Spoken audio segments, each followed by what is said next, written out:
नमस्कार दोस्तों, बहुत बहुत स्वागत है आप सभी का अतुल्य आर्यस के इस डिजिटल प्लेटफॉर्म पर। और दोस्तों, जैसा कि हमने शुरू किया था राजस्थान जिला दर्शन, और राजस्थान जिला दर्शन में 7वां संभाग हमारा चल रहा है उदयपुर संभाग। उदयपुर संभाग में कुल जिलों की संख्या 5 है: उदयपुर, राजसमंद, भीलवाड़ा, चित्तौड़गढ़ और सलूम्बर। और इन जिलों में से उदयपुर के बारे में हम डिस्कस कर चुके हैं, राजसमंद को पढ़ चुके हैं, भीलवाड़ा को पढ़ चुके हैं। इस वीडियो में अब हम बात करेंगे चित्तौड़गढ़ ज़िले के विषय में। दोस्तों, चित्तौड़गढ़ अगर हम बात करें तो भौगोलिक दृष्टि से भी काफ़ी ज़्यादा इम्पोर्टेंट है, और अगर हम देखें सांस्कृतिक दृष्टि से भी काफ़ी इम्पोर्टेंट है, और ऐतिहासिक दृष्टि से भी इतना ही महत्वपूर्ण है दोस्तों।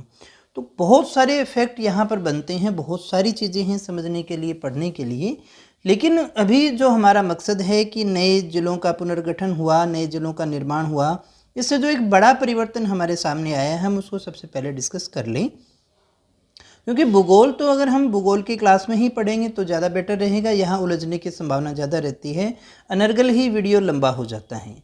तो कोशिश मैंने की है कि एक समराइज क्लास आपके सामने प्रस्तुत की जाए, जिसमें जो है चित्तौड़गढ़ ज़िले की वो सभी पहलू हम समेट लें जो हमें ये पता होना चाहिए कि ये चित्तौड़गढ़ ज़िले से संबंधित है। और बाकी जो भी पूरा डिटेल होगा वो हम उन क्लासेज में भी हम डिस्कस करने वाले हैं। हालांकि ज़रूरी चीज़ें मैंने आपको यहाँ पर सारी बताई हैं, तो किसी भी प्रकार से आपको चिंता करने की ज़रूरत नहीं है, बड़े अच्छे से हम इस ज़िले को करने वाले हैं। वीडियो में आगे बढ़ने से पहले लाइक नहीं किया है तो कर दीजिएगा, चैनल को सब्सक्राइब नहीं किया है तो भी कर लीजिएगा, क्योंकि इस तरह की क्वालिटी एजुकेशन वीडियो केवल और केवल आपको यहाँ इसी चैनल पर मिलने वाले हैं। तो चलिएगा बात करें चित्तौड़गढ़ ज़िले के विषय में। तो चित्तौड़गढ़ के अगर प्राचीन नाम की हम बात करें तो इसे सीवी जनपद के नाम से जाना जाता था। ये तो हुआ प्राचीन नाम की बात।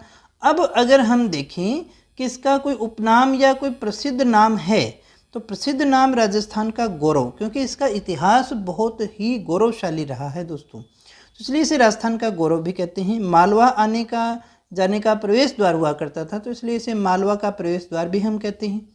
राजस्थान का दक्षिणी पूर्वी द्वार भी हम इसे कहते हैं, और इसे हम कहते हैं शक्ति एवं भक्ति की नगरी, क्योंकि शक्तिशाली यहाँ के शासक शक्तिशाली सबसे ज़्यादा रहे, और भक्ति भी यहाँ पर मीरा जैसी भक्ति हमें देखने को मिलती है। तो सीमेंट नगरी भी हम इसे कहते हैं, क्योंकि यहाँ पर सीमेंट का बहुत उत्पादन होता है। तो ये तो रही उपनामों की बात। अब हम बात करें इसकी सीमाएं या सीमावर्ती जो है वो स्थान कौन से हैं। तो सबसे पहले हम बात करें, एक राज्य की सीमा इसके साथ में लगती है मध्य प्रदेश की।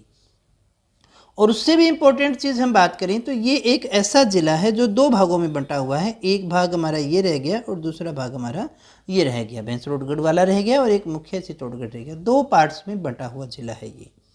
और इन दोनों के बीच में ये जो एरिया हमारा सारा रह गया, ये सीमा हमारी लगती है एमपी की, मध्य प्रदेश की सीमा इसके साथ में लगती है। तो ये हमें याद होना चाहिए। अब हम बात करें ज़िलों की, तो यहाँ पर देखिएगा 6 ज़िले हैं जिनकी सीमा चित्तौड़गढ़ ज़िले से लगती है। आइए देखें कैसे ये सीमाएं लगती हैं। तो सबसे पहले हम देखें, नंबर 1 पे आता है हमारा भीलवाड़ा ज़िला। भीलवाड़ा ज़िला की ये जो लंबी सारी सीमा है, ये सारी की सारी भीलवाड़ा की इसके साथ में लगती है। एक चीज़ हमें यहाँ याद हो जानी चाहिए, भीलवाड़ा की सीमा लगती है। और फिर हम बात करें, ये चित्तौड़गढ़ का ही भाग है, तो यहाँ पर देखिएगा बूंदी की सीमा भी इसके साथ में लग गई। ये चित्तौड़गढ़ है तो बूंदी की सीमा भी इसके साथ में लग गई। ये कोटा है तो ये वाली सीमा जो कोटा के साथ में भी लग गई, तो तीसरा ज़िला हमारा कोटा भी हो गया।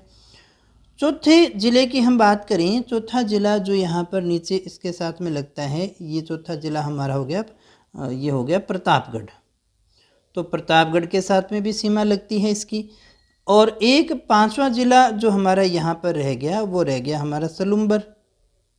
तो सलूम्बर ज़िले से भी इसकी सीमा लगती है। ये वाली सीमा है सलूम्बर से लगती है, ये हमारी प्रतापगढ़ की सीमा रह गई। और अगर हम और आगे बढ़ें तो यहाँ पर देखिएगा दोस्तों, ये उदयपुर की सीमा 4, 5 और छठा हमारा उदयपुर की सीमा भी जो है इसके साथ में लगती है। सॉरी, 7 जिलों की सीमा लगती है। और उसके बाद में देखिएगा 7वां जो ज़िला है हमारा राजसमंद। तो राजसमंद ज़िले की सीमा भी जो है इसके साथ में लगती है दोस्तों। तो 7 ज़िले कौन कौन से हुए एक बार फिर से देख लीजिएगा। भीलवाड़ा की सीमा लगती है, ये पूरी सीमा लग गई भीलवाड़ा की। फिर यहाँ हम देखें चित्तौड़गढ़ की सीमा के साथ में बूंदी की सीमा भी लगती है, ये वाली रहेगी। फिर कोटा की सीमा भी लगती है और बाकी ये जो सारी हमारी सीमा रहेगी यहाँ से यहाँ तक, और ये वाली जो सीमा हमारी रहेगी ये सारी की सारी एमपी के साथ में भी लगती है। फिर नीचे ये वाली सीमा हमारी प्रतापगढ़ के साथ में लगती है, चौथा जिला।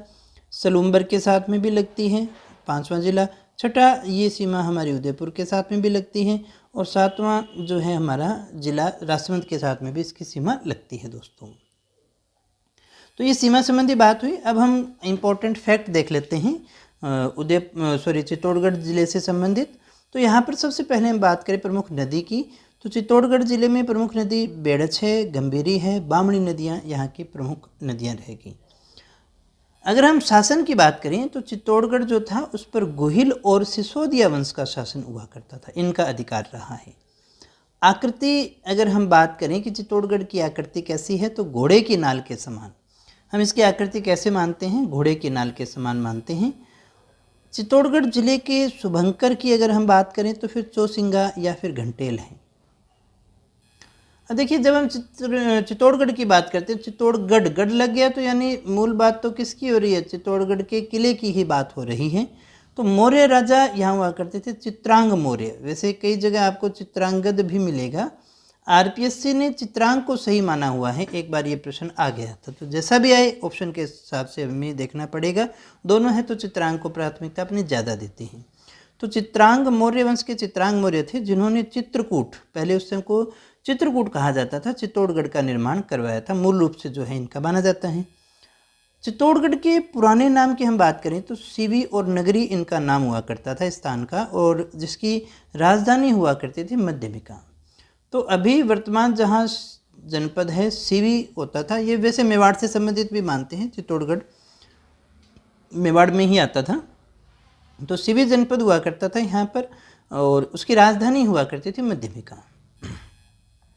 अब देखिए, मौर्य वंश का शासन चल रहा था तो गोहिल वंश के एक प्रतापी शासक हुए या संस्थापक हुए इस वंश के, बप्पा रावल।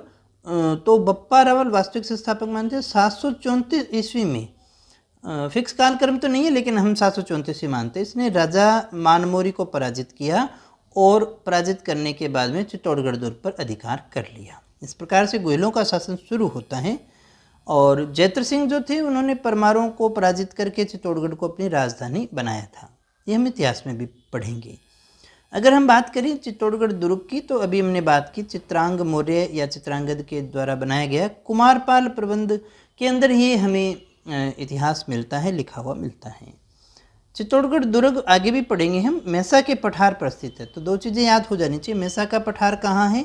चित्तौड़गढ़ में है, और जो चित्तौड़गढ़ का किला है वो कहाँ बना हुआ है? तो मेसा के पठार पर बना हुआ है।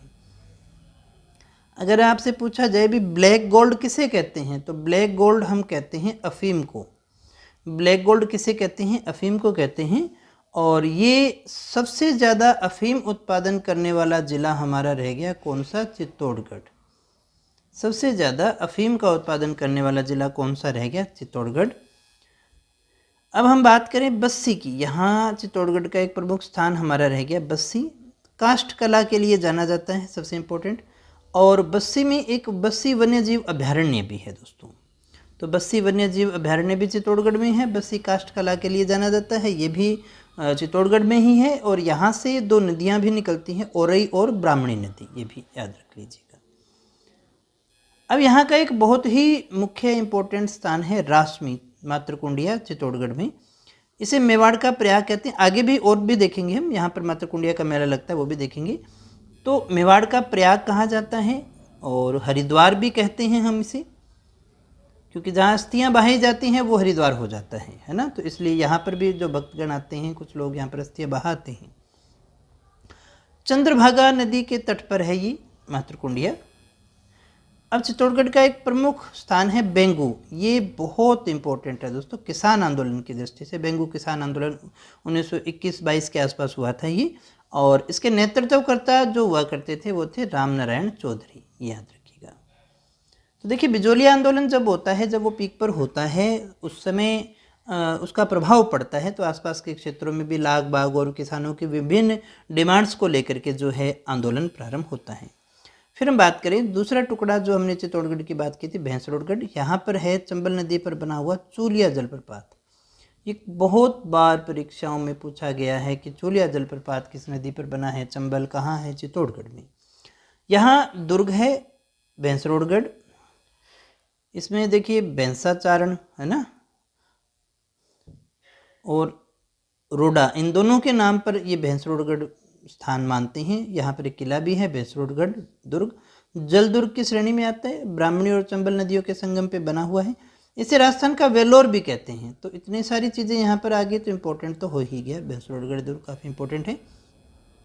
यहीं आपको मिलोगे बाडोली के शिव मंदिर, उत्तर गुप्तकालीन ये मंदिर है, कई मंदिरों का समूह है ये। कर्नल टोड जो हैं वो इसे प्रकाश में लाए थे, आगे भी दोबारा भी देखेंगे हम इसको। बांधों की अगर हम बात करें तो यहाँ का मुख्य बांध आ गया राणा प्रताप सागर बांध, और भराव क्षमता, जल भराव क्षमता की दृष्टि से देखें तो राजस्थान का सबसे बड़ा जल भराव वाला अगर कोई बांध है तो वो राणा प्रताप सागर बांध है। फिर यहीं के स्थान हम रावत भाटा की बात करें तो राजस्थान परमाणु शक्ति परियोजना 1973 में यहाँ स्थापित की गई थी कनाडा के सहयोग से। परमाणु संयंत्र है ये हमारा, और यहाँ पर देखिएगा तारापुर महाराष्ट्र पहला था ये परमाणु ऊर्जा संयंत्र, उसके बाद में दूसरा अगर कोई देश का बना था तो यही था दोस्तों। जैसा हमने कहा चित्तौड़गढ़ सीमेंट उत्पादन के लिए जाना जाता है, तो निम्बाहेड़ा इसका एक मुख्य केंद्र है। यहाँ पर जेके सीमेंट का नाम आपने सुना होगा, काफ़ी बड़ी कंपनी है। जेके सीमेंट का सबसे बड़ा सीमेंट उत्पादक कारखाना यही है, यही सबसे ज़्यादा उत्पादन करता है। निम्बाहेड़ा में हमें 12वीं शताब्दी का एक शिव मंदिर भी प्राप्त होता है दोस्तों। फिर हम बात करें कपासन की, चित्तौड़गढ़ में ही है। हिंदुस्तान जिंक लिमिटेड का दूसरा जिंक स्मेल्टर प्लांट यहाँ पर बना हुआ है, सल्फ्यूरिक अम्ल पर आधारित है, और यहाँ पर राष्ट्रीय केमिकल एवं फर्टिलाइजर्स का कारखाना भी लगाया गया है दोस्तों। भोपाल सागर को याद रखना, भोपाल सागर किस लिए जाना जाता है, राज्य की पहली निजी क्षेत्र की चीनी मिल, शुगर मिल यहाँ पर स्थापित की गई थी, जिसका नाम था मेवाड़ शुगर मिल, ये भोपाल सागर में है। अकोला बहुत इंपॉर्टेंट, किस लिए जाना जाता है, सबसे पहला अकोला प्रिंट के नाम से जाना जाता है, दाबू प्रिंट है ये रंगाई छपाई उद्योग के लिए बहुत फेमस रहा।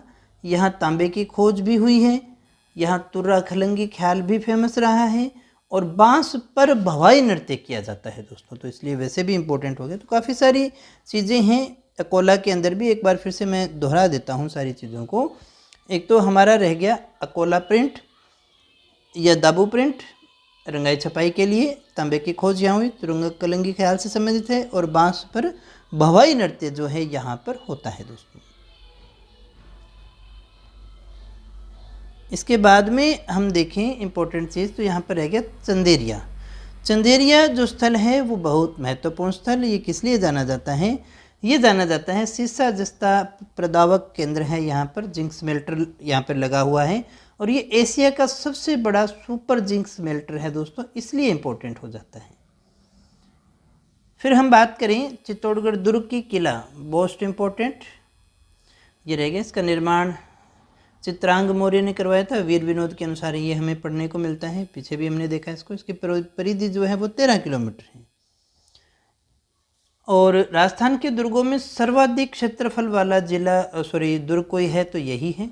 राज्य का सबसे बड़ा लिविंग फोर्ट जहाँ लोग रहते हैं, जैसलमेर वाले में भी रहते हैं, लेकिन राज्य का सबसे बड़ा लिविंग फोर्ट यही है।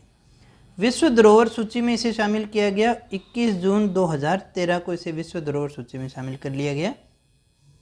यहाँ है विजय स्तंभ, जिसका निर्माण करवाया था महाराणा कुंभा ने 1437 ईस्वी के अंदर। महाराणा कुंभा के द्वारा 1437 ईस्वी में इसका निर्माण करवाया गया। सारंगपुर युद्ध में महमूद खिलजी को पराजित करने पर कुंभा के द्वारा जो है विजय स्तंभ का निर्माण करवाया गया था, और ये राज्य की पहली ऐसी इमारत है जिस पर डाक टिकट जारी हुआ था दोस्तों। कब हुआ, 15 अगस्त 1949 को पहला डाक टिकट जो है राज्य का किसी इमारत पर जारी हुआ है, तो यही है। और ये कई देखिए संस्थाएं हैं, उनका लोगो भी है दोस्तों। कौन कौन सी संस्थाएं हैं जिनका लोगो है, तो माध्यमिक शिक्षा बोर्ड और राजस्थान पुलिस का लोगो यही है। इसके और भी बहुत सारे नाम हैं, जैसे विष्णु ध्वज, कीर्ति स्तंभ, गरुड़ ध्वज, अलग अलग विद्वानों ने कहा है। विष्णु स्तंभ, लोक जीवन का रंगमंच, मूर्तियों का अजायब घर, हिंदू प्रतिमा शास्त्र की अनुपम निधि, टार्जन टावर फर्ग्यूसन ने कहा था, और भारतीय मूर्ति कला का विश्वकोश, बहुत सारे नाम इसके आते हैं दोस्तों। यही है जैन कीर्ति स्तंभ। कीर्ति स्तंभ 10वीं से 13वीं शताब्दी के बीच में जीजा शाह के द्वारा बना हुआ मानते हैं अपने। ये जैन तीर्थ आदिनाथ को समर्पित है, ये याद रखना। और ये जो हमारा विजय स्तंभ है ये महाराणा कुंभा का है। ये सारंगपुर युद्ध में महमूद खिलजी को पराजित करने पर विक्ट्री टावर के रूप में इसे बनाया गया था। मातृकुंडिया की बात की थी। मातृकुंडिया हरथानापुर ग्राम राशमी में है। इसे राजस्थान का हरिद्वार और मेवाड़ का हरिद्वार भी कहते हैं। एक ही आंदोलन जो था मोतीलाल तेजावत वाला, मोतीलाल तेजावत आदिवासियों के लिए, वो यहीं से प्रारंभ हुआ था। प्रतिवर्ष मेला लगता है वैशाख पूर्णिमा को, ये याद रखिएगा, वैशाख पूर्णिमा को प्रतिवर्ष यहाँ पर मेले का आयोजन किया जाता है। यही है बड़ली के शिव मंदिर, परमार शासकों के द्वारा बनाई हुई शैली है इनकी, प्रतिहारकालीन महामारू शैली। 9 शिव मंदिर हैं यहाँ पे। किले में ही मीरा मंदिर भी आपको मिलेगा चित्तौड़गढ़ में, और इसी के पास में इनके गुरु संत रैदास की छतरी भी है। चित्तौड़गढ़ में ही है सूर्य मंदिर या कालिका मंदिर, प्रतिहारकालीन मंदिर है ये राज्य का सबसे प्राचीन सूर्य मंदिर अपने मानते हैं।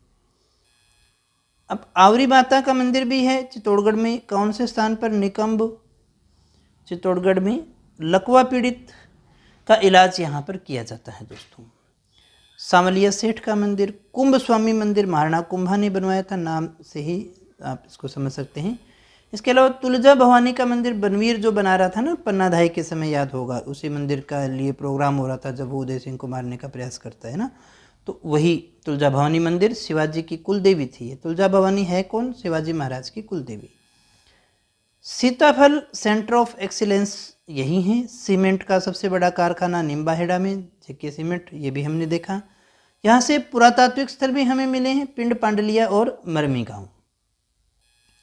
कुछ छतरियाँ यहाँ पर, रसिया की छतरी का लेख। शिलालेखों की हम बात करें तो रसिया की छतरी का लेख 1274 का, चित्तौड़गढ़ का शिलालेख 27 देवरी में हमें प्राप्त होता है 1438 का। ये इसकी रचना चरित्र रत्न और उत्कीर्ण जो है वो इसको नारद ने किया था दोस्तों। कीर्ति स्तंभ प्रशस्ति की बात की अभी हमने, कुंभा की उपलब्धियां भी हैं इसमें। कवि अत्रि और महेश का है ये। फिर हम बात करें मानमोरी का अभिलेख 713 ईस्वी का है, मानसरोवर झील में, और इसके रचयिता पुष्य मानते हैं अपने, उत्कीर्ण शिवादत्त के द्वारा किया गया था। कर्नल टोड इसको लेकर के जा रहे थे अध्ययन के लिए अपने साथ में, लेकिन भार ज़्यादा हो गया तो उसे फेंक दिया गया था इस अभिलेख को समुद्र में। श्रृंगार चमरी है यहाँ पर चित्तौड़गढ़ में, जिसका निर्माण वेलका के द्वारा किया गया। श्रृंगार चमरी है क्या? कुंभा की पुत्री थी रमाबाई, ये भी काफ़ी विदुषी महिला थी, और इसका विवाह यहाँ पर हुआ था दोस्तों। चित्तौड़गढ़ में झील भी है, कौन सी? राणा प्रताप सागर झील है, भूपाल सागर झील भी है। सैनिक स्कूल के लिए जाना जाता है चित्तौड़गढ़ सबसे ज़्यादा। चित्तौड़ में मृगवन भी है, चित्तौड़ मृगवन 1969 में इसका निर्माण हुआ था। यहाँ 2 मेले यहाँ के फेमस है, जौहर मेला और दशहरा मेला। जौहर मेला चैत्र कृष्ण एकादशी को आयोजित किया जाता है, और दशहरा मेला तो दशहरे पे होगा निम्बाहेड़ा में, आश्विन शुक्ल प्रतिपदा से 10वीं तक ये लगता है दोस्तों। इसके अलावा यहाँ पर एक राम रावण मेला भी लगता है बड़ी सादरी नामक स्थान पर, जो चित्तौड़गढ़ में ही है दोस्तों। तो दोस्तों ये था हमारा चित्तौड़गढ़ जिला। चित्तौड़गढ़ जिले के विषय में सारी बातों का अच्छे से हमने अध्ययन कर लिया है। इतनी ही आवश्यक बातें हैं दोस्तों। अब इसको एक एक को अगर मैं यहाँ श्रृंगार चमरी को लेके बैठे तो फिर कितना भी टाइम पास किया जा सकता था, जो नहीं किया हमने सारी जरूरी चीज़ें डिस्कस कर ली हैं। इतना याद कर लोगे तो एक बार आउटलाइन आपके दिमाग में आ जाएगी। बाकी हिस्ट्री और बाकी क्लासेस जब लगेगी तो वहाँ भी हम एक एक चीज़ को अच्छे से डिस्कस करने वाले हैं।